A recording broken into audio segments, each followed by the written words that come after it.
Senhores, vamos recomeçar aí? Todo mundo já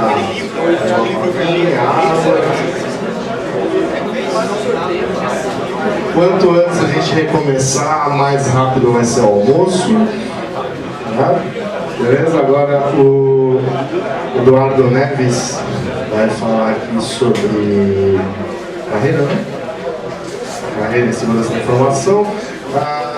Ia ter uma outra palestra do Rodrigo, tá? Como a gente está um pouquinho atrasado na agenda, então nós vamos ter a palestra do Eduardo, em seguida o almoço, os leilões, e em seguida a gente continua com a agenda e a palestra do Rodrigo. Então, senhor Eduardo Neves, por favor.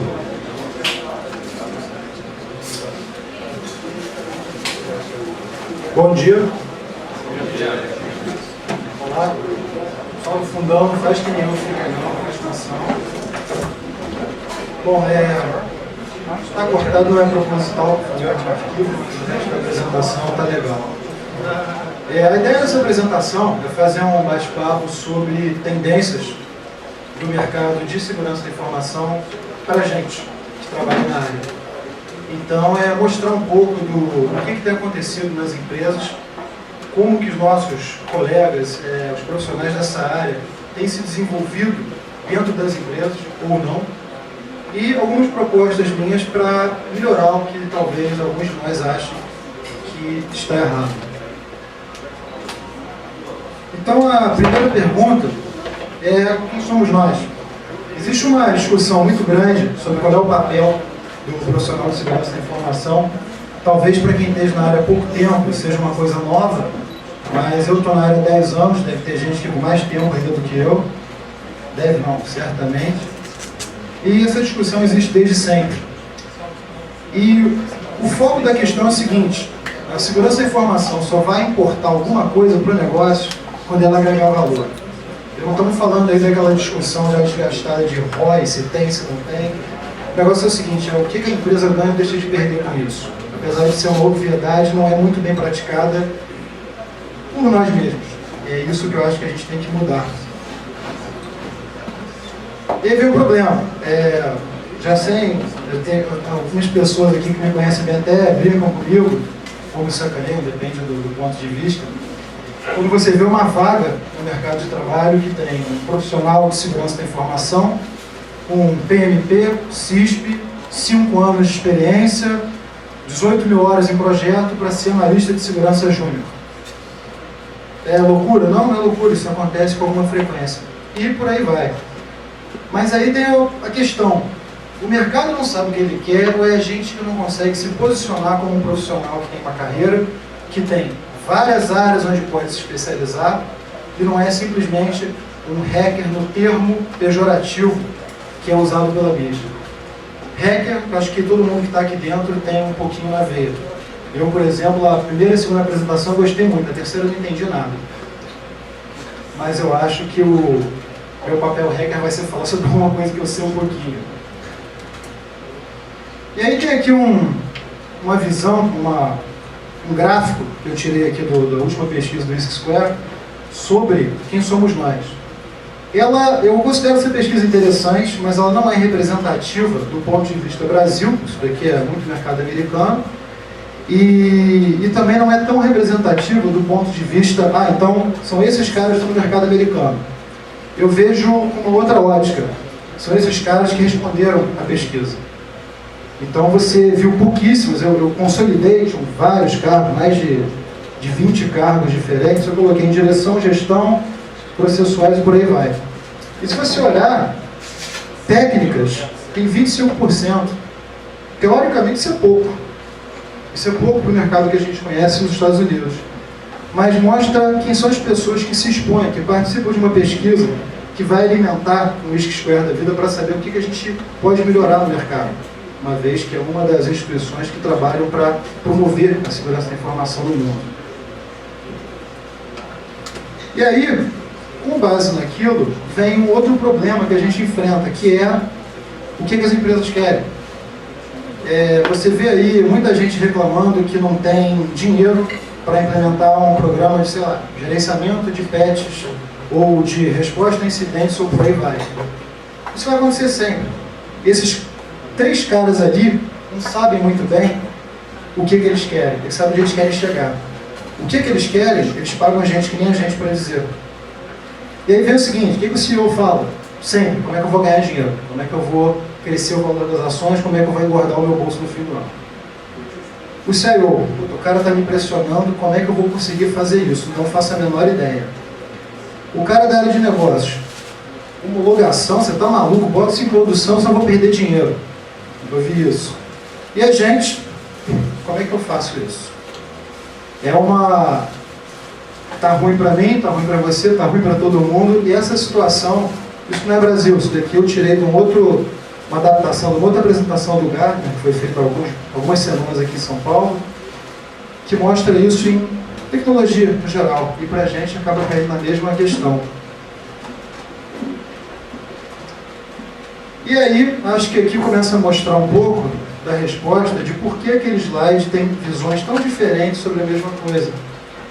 De novo, outra coisa do Gartner mostrando quais eram as prioridades, que saiu em 2006, quais são em 2007. Se vocês olharem, a parte de tecnologia de segurança caiu consideravelmente. E aí você pode interpretar isso de algumas maneiras. Eu estou falando interpretar por quê? Porque eu acho um perigo você olhar qualquer tabela, qualquer estatística sem muito critério, muita crítica. E eu acho que você pode interpretar isso aqui da seguinte maneira. Ou tudo que tinha que ser feito, ou boa parte, já foi nesse ano anterior, então não tem mais o que fazer. Ou perdeu a importância mesmo, então o que a gente faz caiu na prioridade das empresas. Ou essas empresas estão muito bem, a segurança está inserida em tudo isso. E aí entra a questão, a segurança tem que estar inserida nisso tudo. E para a gente, muitas vezes é difícil conseguir chegar nisso. Se você não tem o apoio de um CEO, se você não tem o apoio da própria política, da própria missão da empresa de colocar conceitos de segurança em praticamente tudo, para não perder dinheiro com isso, para não ter retrabalho, para não ter aquele bota em produção de uma vez, mexe na produção porque eu não vou esperar, que é pura falta de planejamento, você entende que a segurança deveria entrar em tudo isso. E um pouco além. A segurança tem que entrar também nas áreas de responsabilidade que o Israel tem, fora de TI. Isso daí é lugar comum há muito tempo, que a tecnologia hoje suporta qualquer processo de negócio. Né? Desde o cara que tem uma padaria, que tem uma maquininha de passar cartão de crédito, até uma mega corporação do mal, que nem a que eu trabalho. Você acaba vendo que o que você tem que fazer entra em tudo. Isso daqui é uma representação. Eu posso dizer que deveria entrar tecnologia em tudo. E a gente tem que se inserir em cada uma dessas caixinhas. Aí vem a pergunta, como? E aí o Gartner, mais uma vez, botou uma roupagem de marketing aí, criou um nome chamado Security 3.0, que nada mais é do que tecnologia estar integrada ao negócio e segurança estar integrada à tecnologia. E aí eu botei aqui 4 pontos que eu acho que são interessantes a gente conversar um pouco. Primeiro, a forma como a TI é construída. Queria saber se alguém aqui perguntado no começo de um projeto quanto tempo a sua área de segurança vai precisar para avaliar alguma coisa, ou se você recebe uma coisa e fala assim, ó, a semana que vem. Ah, mas eu não tenho gente. Tem que sair. Qual é a aplicação com vocês? Todo mundo tem tempo para trabalhar, tem mendês dedicados para a sua área de segurança? Não tem.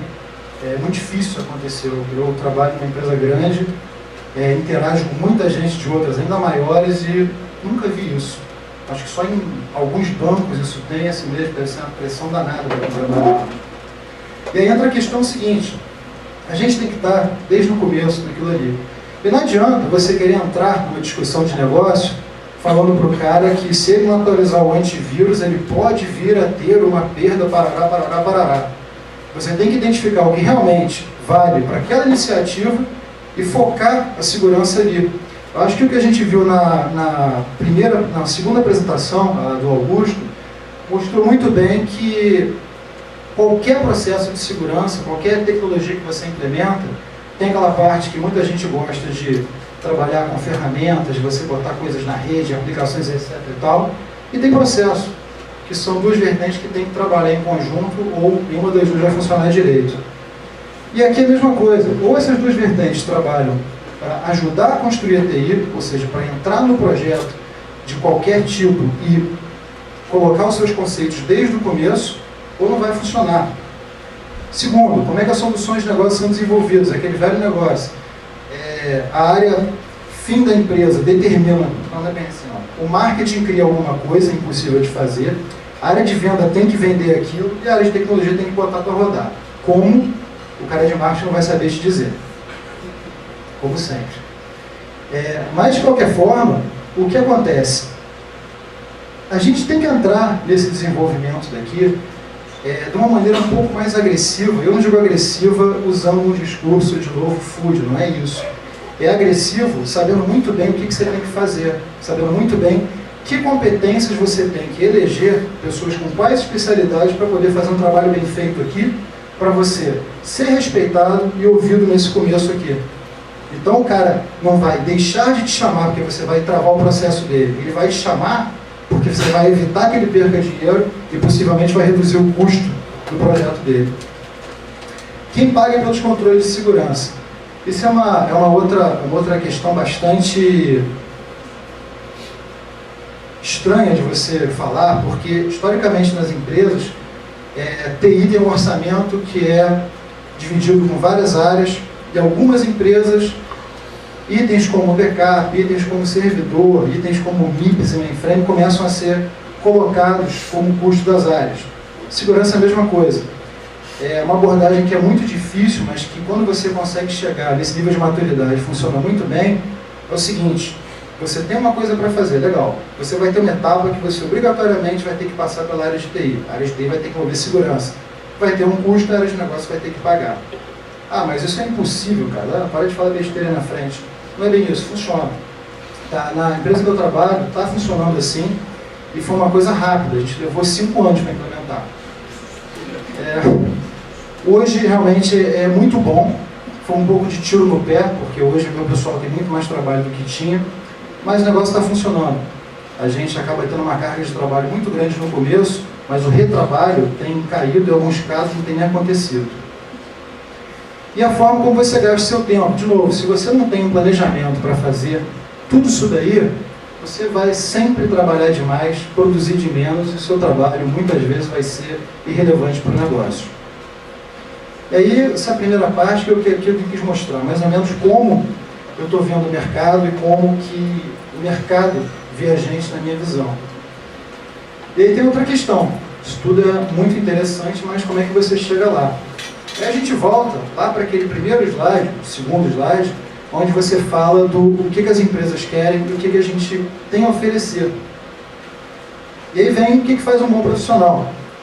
Hoje, eu acho que em grande parte das empresas, você tirando as consultorias que têm especialistas com muita profundidade de conhecimento em caixinhas, você tem que definir muito bem o que é um bom profissional. E aí falta nas empresas, por um lado, você ter o job profile da pessoa, ou seja, a definição exatamente do que ela tem que fazer, e além disso, além do que ela tem que fazer, a definição de que competências ela tem que ter para fazer aquilo.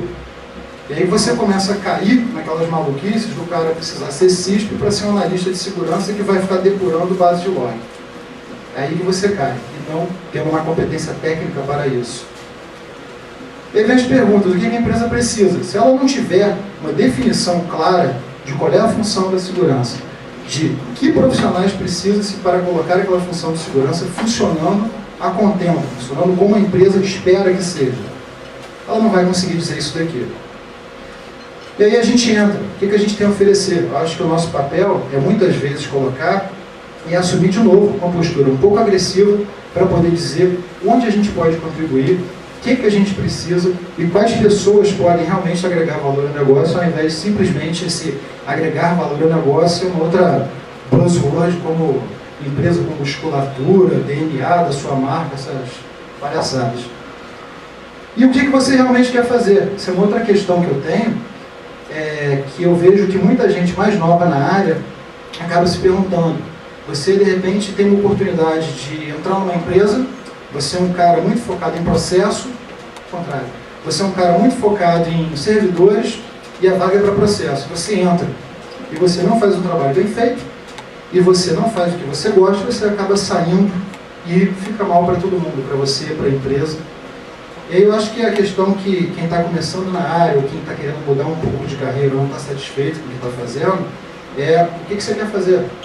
Hoje você tem uma situação no mercado, eu não vou dizer que todo mundo tem emprego, não é isso, mas você tem muita vaga de segurança da informação rolando, e a tendência, que me parece, é isso crescer cada vez mais, à medida que a gente conseguir colocar o nosso trabalho dentro do processo de negócio. E aí vem só uma pequena visão de como que eu vejo essa evolução. O cara começa, o cara define uma área de interesse, ele ganha conhecimento, fica como um profissional sênior e toca o que ele quer. E aí entra um ponto que é essa área de interesse. Muitas vezes a pessoa começa a trabalhar numa área técnica, vai subindo para uma área de gestão e carrega consigo as suas competências técnicas e nenhuma de gestão. Isso é um perigo porque a pessoa vai acabar sendo um grande técnico no lugar errado. E aí, mais uma vez, voltando ao que a gente falou lá na frente, muitas áreas técnicas acabam abrindo uma carreira em Y. Você tem várias empresas de grande porte que já estão fazendo isso, então a tendência é isso cair para o mercado, para as empresas de menor porte, que a pessoa pode entrar numa área técnica e seguir uma carreira ali. E ele ter uma avaliação, ele ter um desenvolvimento focado em critérios técnicos e não no que ele está fazendo como gestor. Ele estaria no lugar errado. Evolução e experiência. Existe uma questão, vou jogar um pouquinho para frente nesse slide, que é o seguinte: quais são as competências que a pessoa tem que ter para poder passar por tudo isso daqui? Aí você tem uma grande discussão de o que são as competências que a gente tem e o que pode ser desenvolvido. Aí, tomando outro gancho na palestra do Augusto, isso daqui são informações, são uma pequena, está bem reduzido, tá? Isso aqui está longe de se esgotar, de competências que são, análise de competência é uma área de psicologia que a RH trabalha muito. Então você teria 3 competências para desenvolver, para poder seguir aquela carreira, para poder entrar naquele mercado e poder estar no lugar que você precisa para realmente fazer valer o teu trabalho e ser reconhecido por isso. Primeira coisa são as individuais. Tem orientação para resultados, criatividade, foco no cliente, concentração. São características que vêm com a pessoa, que normalmente ela nasce com isso, é desenvolvido no meio que ela vive, tá? Ou seja, na sua família, na sua relação com a sociedade e no como ela começa a ver a vida. Então, aí saindo um pouco disso daí, mas só para dar um exemplo, existem alguns estudos de criminologia sobre o perfil do marginal, que acaba trabalhando muito naquilo ali, as competências individuais do cara, que está bem agarrado aos valores da pessoa. Tá? E falaram de perfil, trata-se perfis de pessoas, de tipos de criminosos com base naquilo ali. E perfis de profissionais também. As específicas você consegue desenvolver desde que você realmente gosta, que vai estar amarrado nas suas competências individuais. E você pode, com conhecimento, com estudo, com tempo, com experiência profissional, com experiência acadêmica, entrar a fundo em qualquer uma dessas que você achar mais relevante para a sua vida, desde que suas individuais suportem aquilo ali. E as organizacionais, cara, é tempo. Então, eu hoje trabalho numa mesma empresa tem 6 anos. Eu hoje acho que eu conheço bastante dela. Se eu sair e for para uma outra do mesmo mercado, talvez eu caia aqui, porque muita coisa vai ser igual, mas a maioria vai ser diferente. E tudo isso daqui, eu acho que a gente tem que pensar quando a gente fala de carreira, quando a gente fala do que a gente quer fazer, de coisa que a gente quer desenvolver, mas aí de novo fazendo uma análise crítica. Também acho que a gente tem que tomar muito cuidado com esse negócio de você definir a pessoa e marcar um X nas costas da pessoa por causa disso daqui ou por causa disso daqui. Isso daqui pode ser desenvolvido. Se a pessoa tem interesse em mudar de área ou se aprofundar mais em outra, ele pode perfeitamente começar a focar os esforços em outra coisa. Isso daqui, eu vou discordar um pouco do que eu tenho lido na literatura de alguns estudiosa e vou cair numa outra corrente que fala o seguinte: você tem suas competências individuais criadas pelo meio, mas você consegue mudá-las se você quiser. Então tem alguns estudos que falam isso, é uma corrente, a outra fala que não. Por que eu estou falando isso? Porque uma coisa que acontece com muitos profissionais o cara é marcado, ele é um cara de muita boa criatividade. De repente o cara tem um foco no cliente tremendo, está sendo desperdiçado porque alguém marcou um X nas costas dele. O cara ele é muito bom em gestão de riscos. Então deixa ele ali cuidando de processo, que a gente agora vai tocar só segurança de aplicações, não precisa dele. Não é bem isso. O cara pode se desenvolver ali.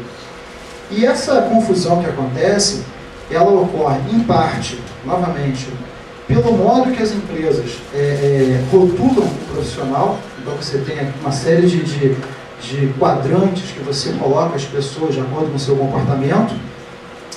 E por um outro lado, de novo, no meu entendimento, pela falta de agressividade e falta de postura de muita gente da nossa área, de realmente colocar o que você pode fazer. E aí eu vou contar uma experiência minha. Eu trabalhei durante muitos anos em consultoria. E o primeiro cargo que eu tive como Security Officer foi nessa empresa que eu entrei. No meu primeiro ano, depois de 3 meses, eu achei que ou eu ia ser demitido, ou ia me matar. Eu não estava conseguindo fazer nada. Foi uma coisa completamente louca, foi um ano de transição para mim, onde eu tive que desenvolver coisas que eu não conhecia.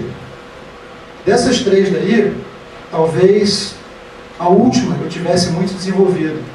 Agora, a orientação para resultado depende. Minha especialidade quando eu trabalhava em consultoria era risk assessment.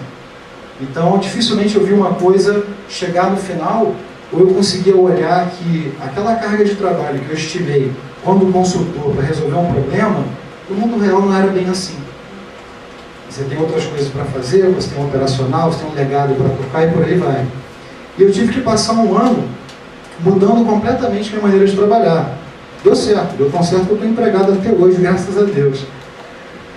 Mas, de novo, voltando, saindo um pouco disso que eu falei, voltando, você tem que tomar um cuidado danado para não rotular as pessoas. Acho que essa é a mensagem que eu queria passar, principalmente nesse slide.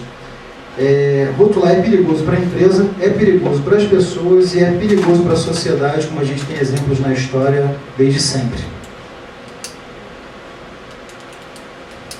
E aí, resumindo, todo mundo deve estar com fome. Primeira coisa, foco.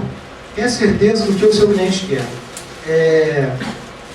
Qualquer profissional, qualquer nível de maturidade, qualquer área, tem a dificuldade histórica de entender o que o cliente quer. Tem uma imagenzinha que circula na internet, muitos de vocês devem ter visto, que são várias árvores num quadrado com vários balanços de criança. Que uma delas é o que o cliente queria, era uma coisa, o que a engenharia entendeu, era outra, o que o processo fez, era outra, o que o cliente recebeu, outra completamente diferente. Então, minha primeira sugestão, entenda muito bem o que seu cliente quer da área de segurança. Se ele quer que você simplesmente fique lá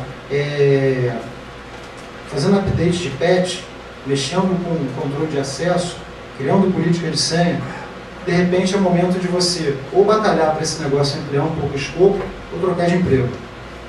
Se ele quer que você trabalhe com gestão, ótimo, mas explica para ele que gestão precisa de uma parte técnica muito forte para suportar. Então o nosso papel é não só entender o que o cliente quer, vamos explicar para ele o que a gente pode fazer, porque de repente o que ele quer não é bem na nossa área, com tudo que a gente poderia fazer. Tenha certeza do que ele vai querer. Aí não é um exercício de futurologia. Aí é você simplesmente olhar a tendência. Você não ficar sentado atrás da escrivaninha, respondendo e-mail para o cara que está do seu lado, em vez de falar com ele. E andar. Se integrar no processo de negócio. Olhar o que a empresa faz, conhecer o seu produto, ir no seu cliente e ouvir, com todas as armas abaixadas, o que ele acha da sua empresa. O que ele acha do seu serviço. E aí, quando eu falo do cliente, dentro da empresa é a mesma coisa. Vai falar para o teu pai, vai falar para o cara que está como teu chefe, os seus subordinados. O que ele quer? O que ele vai querer? Onde é que ele está indo? Como é que você pode ajudar? É fazer um exercício um pouco de humildade, de você derrubar uma arrogância natural que qualquer profissional tem quando vai defender a sua área e entender o que ele quer. Porque o que ele quer vai focar todo o nosso trabalho e possivelmente toda a sua carreira dentro de qualquer organização.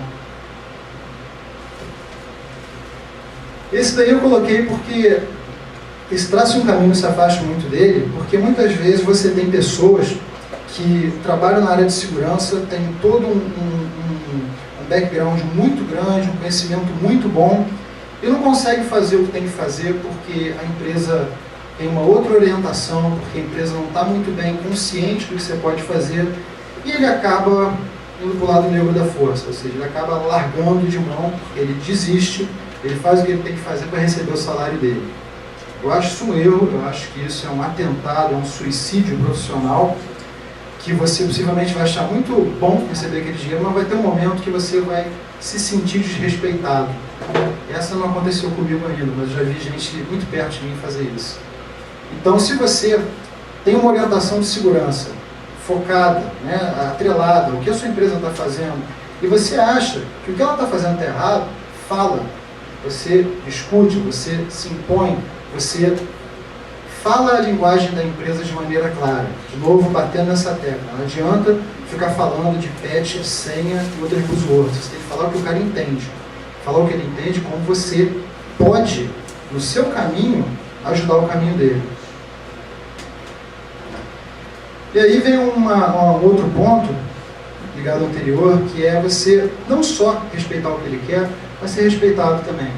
Se você acha, um pouco agressivo que eu vou falar também, mas se você acha que algo que você colocou para o seu cliente, interno ou externo, é o adequado, ele acha que não, ele quer que você faça o que não é adequado, declina.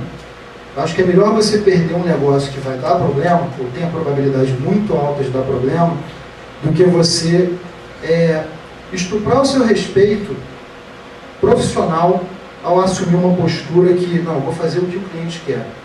Sim, você vai fazer o que o cliente quer, desde que seja uma coisa adequada. Eu acho que aí você tem códigos de ética, milhares de várias organizações que pregam essa mesma coisa que eu estou falando. E finalmente, manter o bom humor. Eu acho que não tem nada pior em você trabalhar do que você fazer uma coisa que você não gosta ou ter gente de cara amarrada perto de você. Pensa o seguinte, nada é tão ruim que não possa piorar.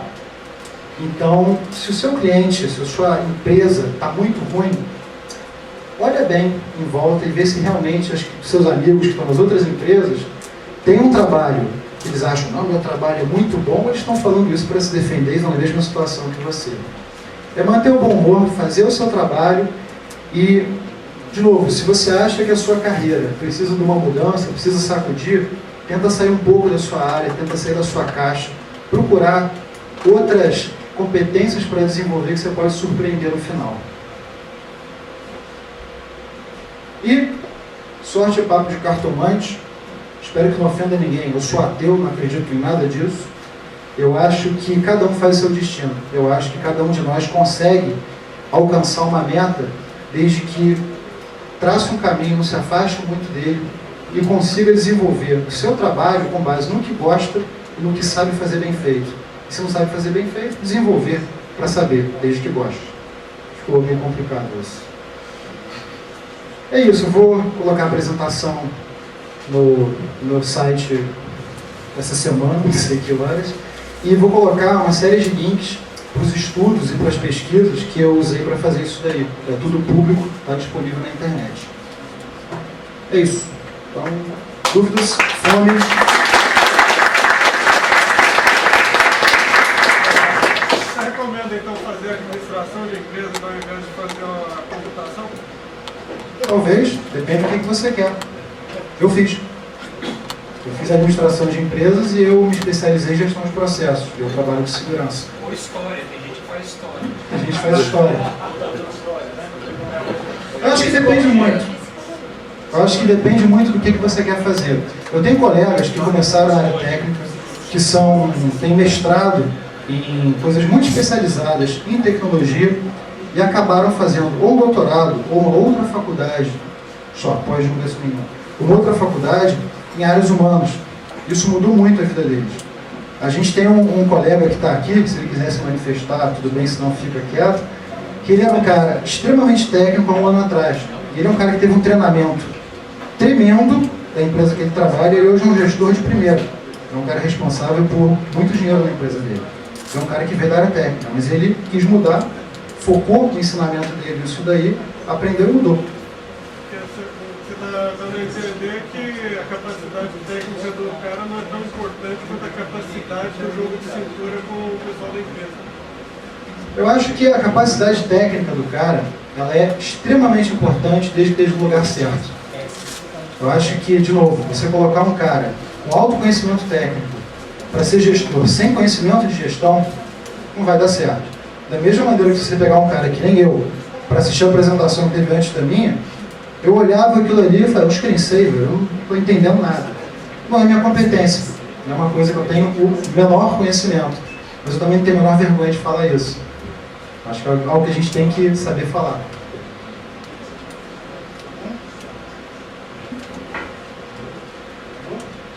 Por favor?